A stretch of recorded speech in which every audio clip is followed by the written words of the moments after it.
आज का दौर का हाल देखिए दोस्तों, जिसमें सुप्रीम कोर्ट के जज ने संविधान को बचाए रखने के लिए चंद अहम मुद्दों पर बातें क्या कर ली तो पूरे पूरे लोग उनके पीछे पड़ गए। यहाँ तक के समर्थक हाथ धोकर पीछे पड़ गए। अब आप समर्थक छोड़िए, बीजेपी का नेता छोड़िए, देश के उपराष्ट्रपति vice president of India Jagdeep Dhankhar, जो मोदी और अमित शाह के सबसे खास बताए जा रहे हैं, उपराष्ट्रपति भी निशाना ताक रहे हैं। सीजीआई पे सुप्रीम आज के तारीख में सीजीआई पे संजीव खन्ना पर और यहाँ तक कहे गए हैं उपराष्ट्रपति के आज दौर में जो सुप्रीम कोर्ट के जज हैं वो इस सरकार पर यानी मोदी सरकार पर मिसाइल दाग रहे हैं। आप सोचिए कितना प्रेशर संजीव खन्ना पर दिया जा रहा है। सोचिए इसका मकसद क्या है। संजीव खन्ना पर जो दबाव डाला जा रहा है, देश के चीफ जस्टिस ऑफ इंडिया पर इस तरह के दबाव डाला जा रहा है, इसके पीछे बहुत बड़ा हाथ हो सकता है। एक बात मैं आपको शुरू में ही क्लियर कर देना चाह रहा हूँ। दरअसल 5-6 दिन में 2 ऐसे आदेश आए जो सुप्रीम कोर्ट ने दिए, जिसे मोदी सरकार कहीं ना कहीं तिलमिला गई। इससे उम्मीद नहीं थी कि सुप्रीम कोर्ट इतने सख्त फैसले उनके खिलाफ दे सकते हैं।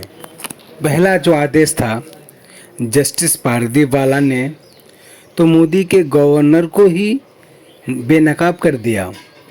इन्होंने कहा कि जो बीजेपी के गवर्नर नहीं हैं उनको तो काम ही करने नहीं दे रहे हैं। बीजेपी के गवर्नर नहीं हैं, जैसे तमिलनाडु, उत्तर प्रदेश, झारखंड, वेस्ट बंगाल, इन राज्यों के सरकारों को काम ही नहीं करने देते।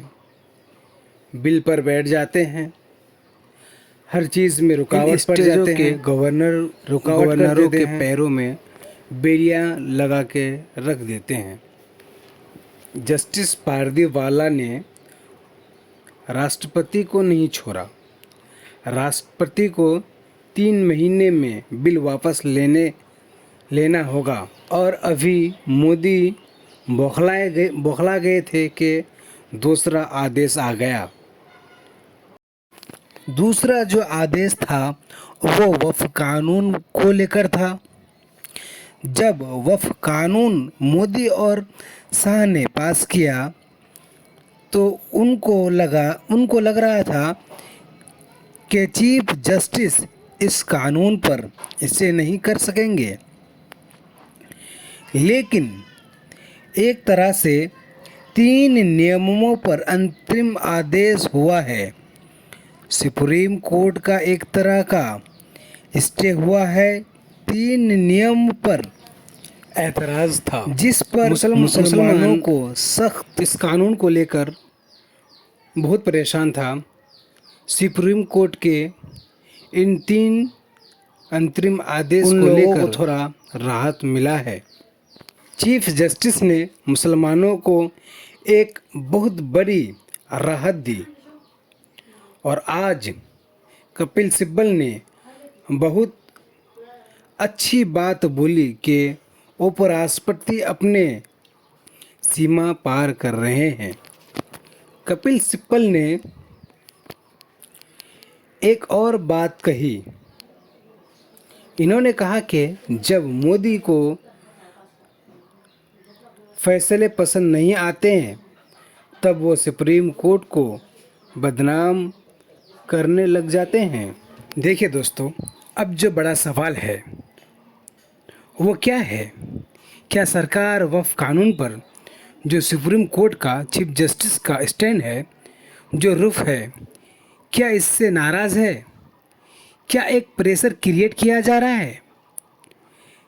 चीफ जस्टिस संजय खन्ना के अगले सुनवाई जो 5 मई को ऐसा दबाव बना दिया जाए कि संजीव खन्ना सरेंडर कर जाए, झुक जाए।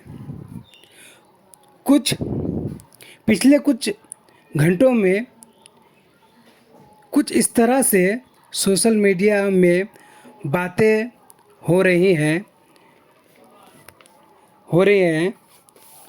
जिसमें चीफ जस्टिस के बारे में कहा जा रहा है अकाल्पनिक है। वो दोस्तों, अगर किसी जज का फैसला सरकार को पसंद ना आए तो क्या उस जज का ऐसी तैसी कर दिया जाए? क्या इस जज को सुबह शाम 24 घंटा बदनाम किया जाए? और सबसे दुख की बात यह है कि जिस जज को बदनाम किया जा रहा है वो, जी हाँ, देश का चीफ जस्टिस ऑफ इंडिया का सबसे बड़ा जज है। कानून पर जो मुसलमानों को बहुत बड़ी राहत दी, इससे ऐसे जजों को क्या बदनाम किया जाना सही होगा?